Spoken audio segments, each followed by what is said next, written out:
चालू करो भैया थोड़ा। हेलो, दूर से नहीं पकड़ रहा है आवाज, पास जाना पड़ेगा, पास जाना पड़ेगा। अच्छा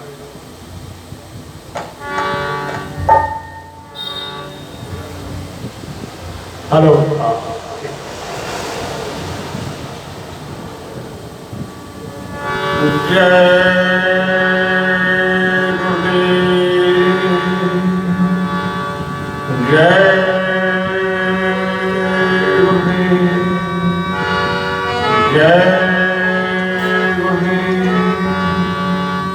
गुरुर्ब्रह्मा गुरुर्विष्णु गुरुर्देवो महेश्वरः गुरुर्साक्षात् परं ब्रह्म तस्मै श्री गुरुवे नमः।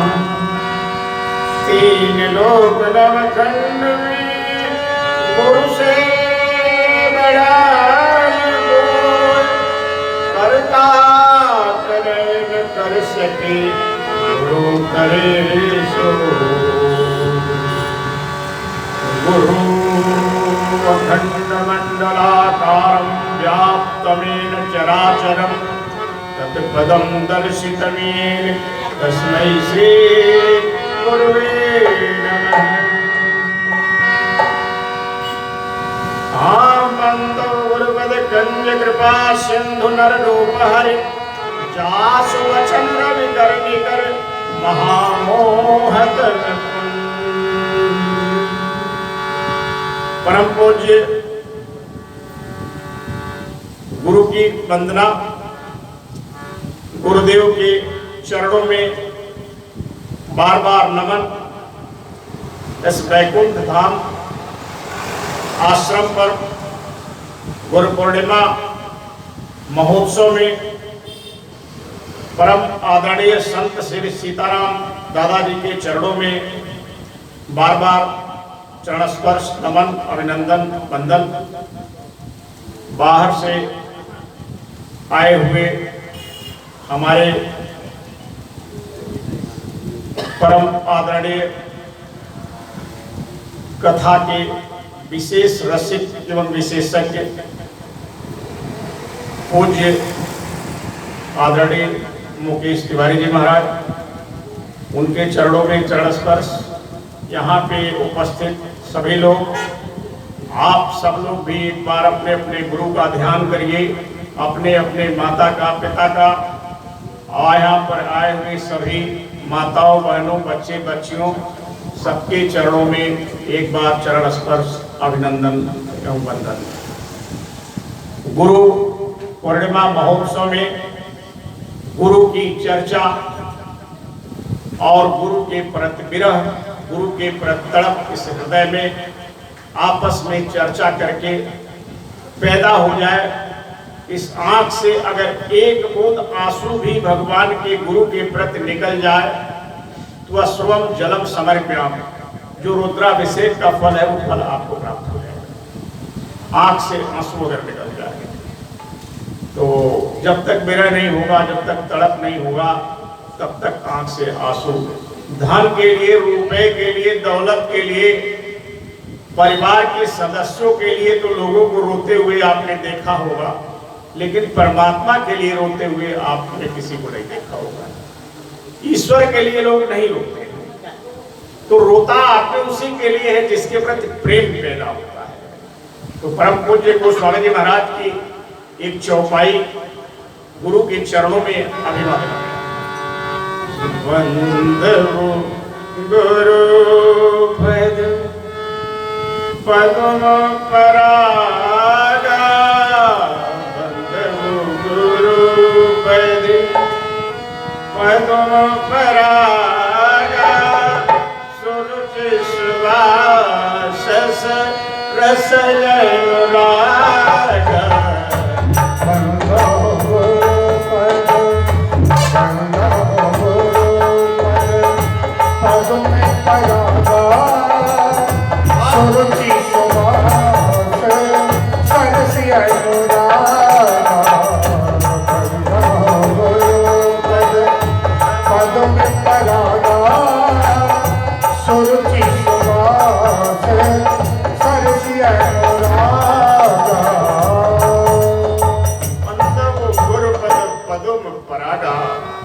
सुरच सुवास सरस अर्पण। गुरु के चरणों में अनुराग। कम समय में चीजें लंबी हैं, थोड़ी थोड़ी चर्चा करेंगे। भगवान श्री भोलेनाथ के अंग में जो विभूति लगाई जाती है, उस विभूति का दर्जा गुरु के चरण के रज से दिया गया है। गुरु के चरण रज से इस हृदय की कालिमा दूर हो जाती है, साफ हो जाती है, और उनके नख से प्रकाश निकलता है। बंदो गुरुपद कंज कृपा सिंधु नर रूप हरि जास वचन रविकर निकर पहा हो। गुरु पद लखी मन गण ज्योति अश्रुमिर सदी जय दृष्टि होती।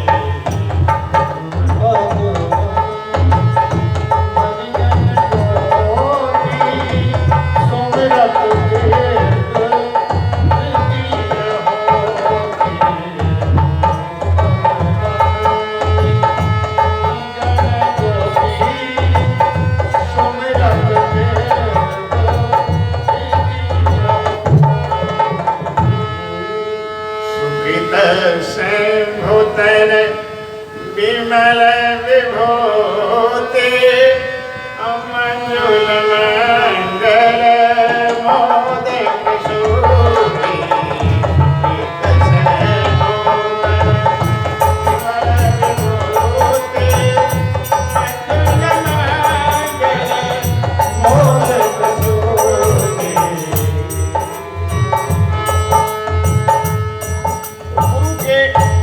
महिमा का वर्णन कितना भी किया जाए कम ही है। गुरु की अपार दया है, गुरु दया के भंडार है। अरे गुरु महिमा है अपार जगत में, गुरु महिमा है अपार। गुरु महिमा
प्रेम से गाओ,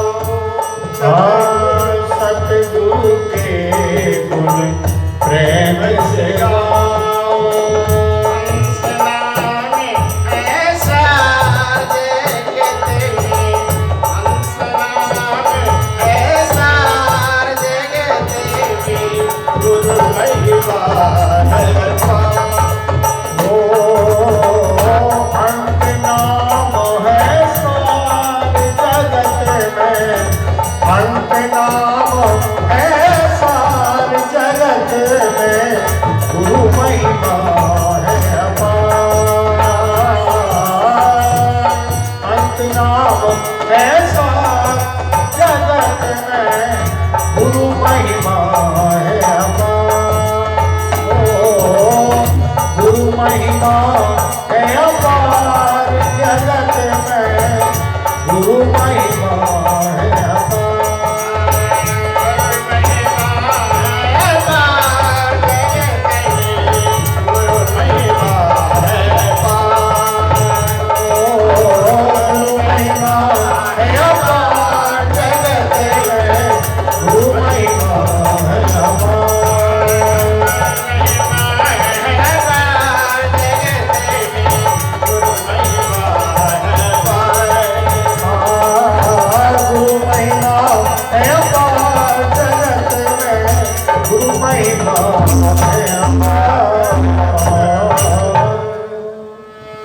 गुरु की महिमा अपार है, कुछ भी कर सकते हैं। तीन लोक नौ खंड में गुरु से बड़ा न कोई, करता करे न कर सके, गुरु करे सो होय। जो गुरु करता है, गुरु को करता बताया गया है। गुरु सब कुछ कर सकते हैं। और यहाँ तक कि बिना गुरु के जब कोई पहुंचा हुआ महात्मा संत और गुरुदेव आवाहन करते हैं, तभी इस पृथ्वी पर भगवान का जन्म भी होता है। उनके जन्म के लिए जब तक गुरु और संत का आवाहन नहीं होता है, तब तक भगवान का परमात्मा का जन्म इस पृथ्वी पर नहीं होता है। क्योंकि श्री दशरथ जी महाराज के पास तो पुत्र बहुत पहले से नहीं थे, लेकिन गुरु वशिष्ठ ने वरदान पहले क्यों नहीं दिया? पहले इसलिए नहीं दिए कि वह तड़प, वो बेचैनी और वह विरह उनके हृदय में उसके पहले व्याप्त ही नहीं हुआ। जब वह विरह, जब वह तड़प, देखिए क्या है, सबसे बच्चा जो छोटा होता है अपने माँ की सबसे तगड़ी पहचान वो रखता है, उससे ज्यादा तगड़ी पहचान कोई नहीं रखता। बच्चा जब रोता है तो उसकी माँ काम धाम में लगी रहती है, किसी दूसरी माता से कहती है कि जरा हमारे बच्चे को उठा लो, आप जो है रो रहा है, मैं कुछ काम कर रही हूँ। बच्चे को जब दूसरी माँ उठाती है तो वो रोना बंद नहीं करता है। उसको ये पता है छोटे बच्चे को कि ये हमारी माँ की गोद नहीं है, पढ़ा लिखा नहीं है, अभी स्कूल में नहीं गया, कोई ज्ञान नहीं उसके पास, कोई वैराग्य नहीं, लेकिन बल प्रेम का है। प्रेम के बल के कारण वो बच्चा समझ जाता है एक सेकंड में कि हमारी माँ की गोद नहीं है। तो वो माता कभी कभी अपने स्तन का दूध भी उसे पिलाने लगती है। वो मुंह हटा लेता है, वो समझ जाता है ये मेरी न माँ है, न मेरी माँ की गोद है, न मेरी माँ का स्तन। फिर चिल्लाता है तो जो उसकी माँ होती है वो काम रोक देती है, वो काम रोक देती है, समझती है, बोलती है, बड़ा बुद्धू है, बड़ा गंवार है, अभी किसी को पहचानता नहीं है, अपने पापा को भी नहीं पहचानता है। तो वो माँ क्या करती है, समस्त कामों को बच्चे का प्रेम देख करके रोक देती है, और उस काम को रोक करके क्या करती है, अरे धाए कान धान से जाएगी,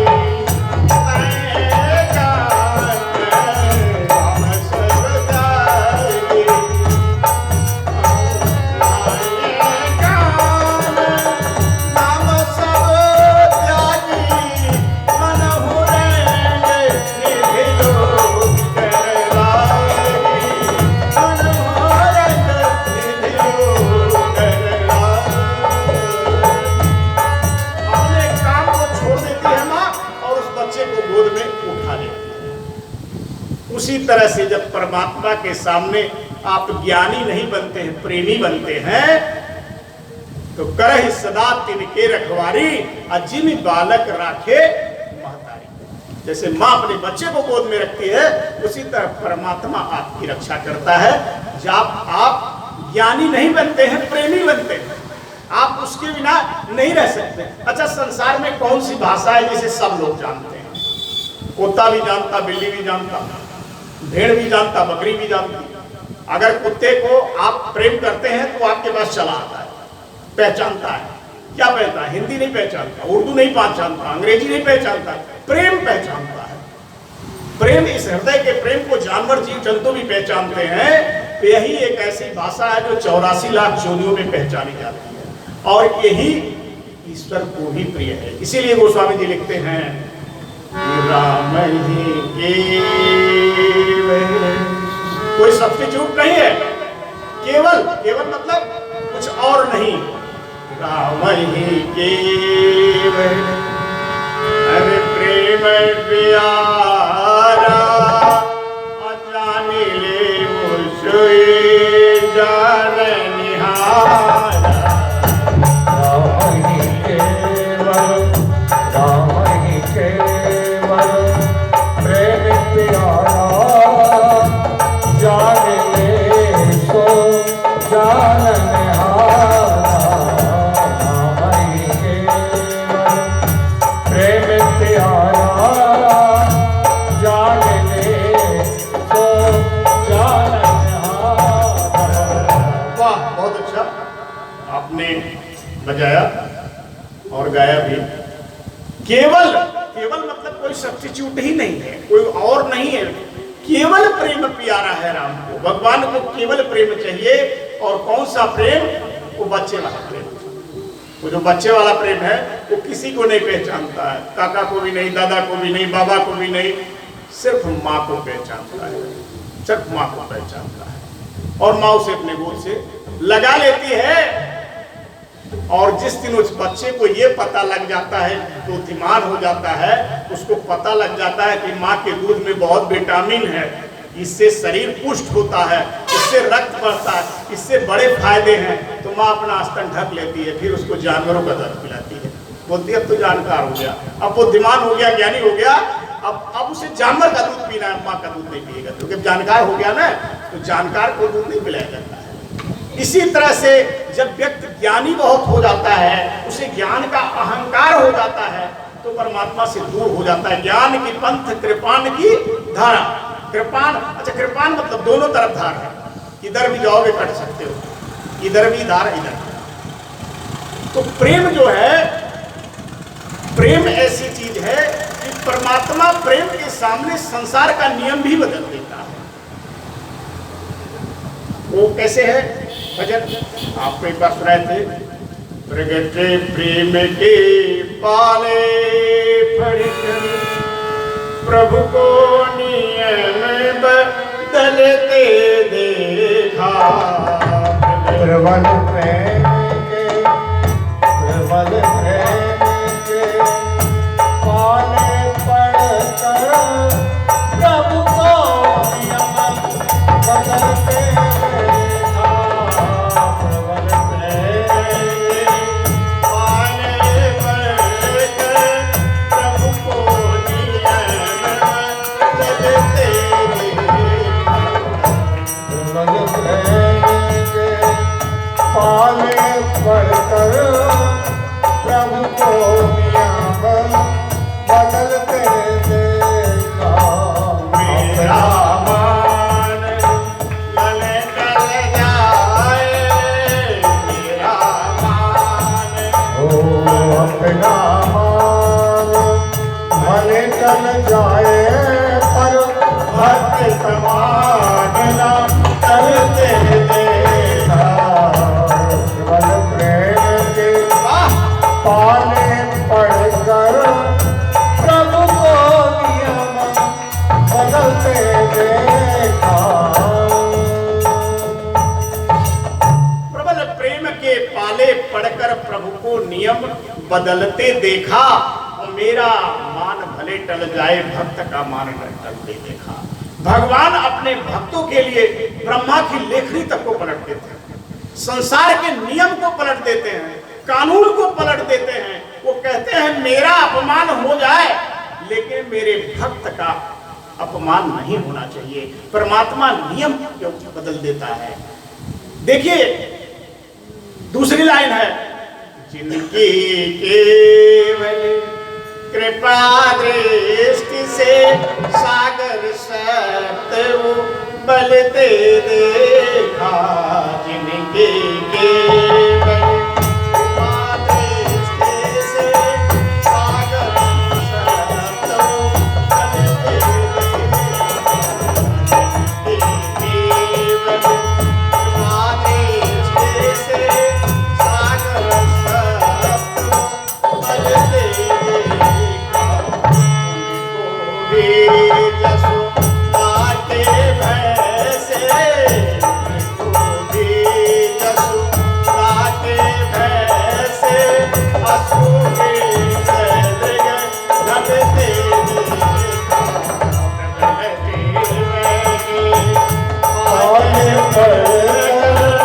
प्रभु को बदलते देखा,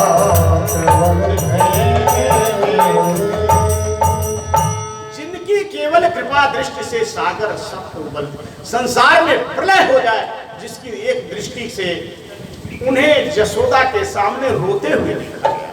किसके कारण? प्रेम के कारण। भगवान जो है शिलाओं में पैदा हो गए, अपने भक्त प्रहलाद के पुकार पर पत्थरों में आ गए, पत्थर फाड़ कर निकल गए। तो परमात्मा को क्या चाहिए? प्रेम चाहिए, प्रेम होना चाहिए। और प्रेम की शुरुआत कहां से होती है? शुरुआत होती है, अच्छा ये बताओ आप, किसी व्यक्ति के बाल बच्चों से, उसके नाती से आप दुश्मनी रखोगे तो क्या वो व्यक्ति आप पर खुश रहेगा? नहीं खुश रहेगा। तो ये जितने जीव जंतु इस सृष्टि में बनाए गए हैं परमात्मा के ही पुत्र हैं। अपने अपने कर्मानुसार कोई कुत्ता बना, कोई भेड़ बना, कोई बिल्ली बना, कोई बकरी बना। कर्म प्रधान विश्व रच राखा, जो जस करे जस फल चाखा। अपने प्रारब्ध कर्मों के अनुसार ये जीव अलग अलग खोलों में बंद है। कोई मुर्गा हो गया है, कोई बकरी हो गया, कोई भेड़ हो गया, कोई कुत्ता हो गया। ये है परमात्मा के ही जीव। आप अपने घर पे फूल लगाते हो और कोई फूल तोड़ने बच्चा चला जाता है तो आप डंडा लेकर उसको भगाते हो, चलो उसको तोड़ो मत, क्योंकि उस बगिया को आपने लगाया है। तो उस बगिया को जब आपने लगाया है तो उसको जब तोड़ता है बच्चा तो आप दौड़ते हो। तो इस बगीचे को किसने लगाया है? परमात्मा ने लगाया है। तो परमात्मा के इस बगीचे को उजाड़ने का अधिकार आपके पास थोड़ा है। आप भी उनके बच्चे हो, तो मुर्गा भी उन्हीं का बच्चा है, ये बकरा भी उन्हीं का बच्चा है, ये सब उन्हीं के हैं। ये सब अपने कर्मानुसार इस संसार में आकर अपने कर्मों का भोग कर रहे हैं। आकर चाय लाख चौरासी अभ्रमत रहत जल थल नभवासे।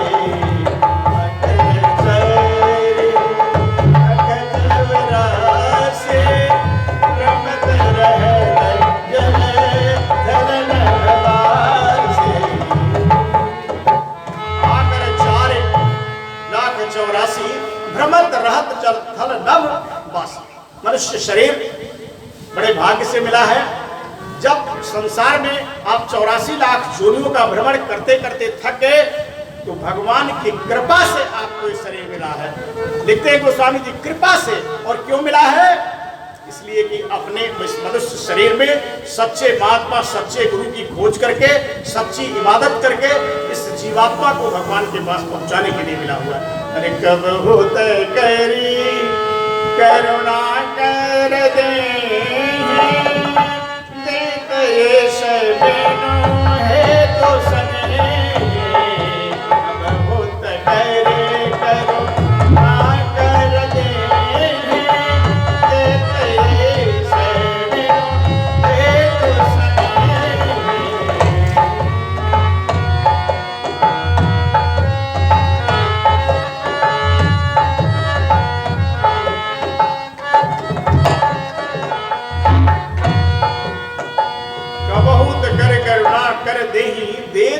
ईस बिनु हेतु सने।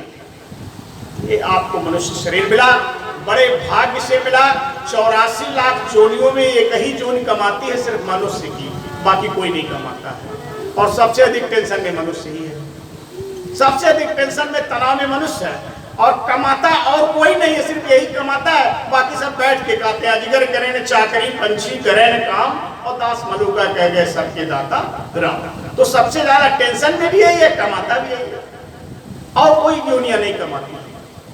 तो ये बड़े भाग्य से मनुष्य शरीर बना, बड़े भाग्य मानुष तन पावा, असुर दुर्लभ सदन कन्यावा।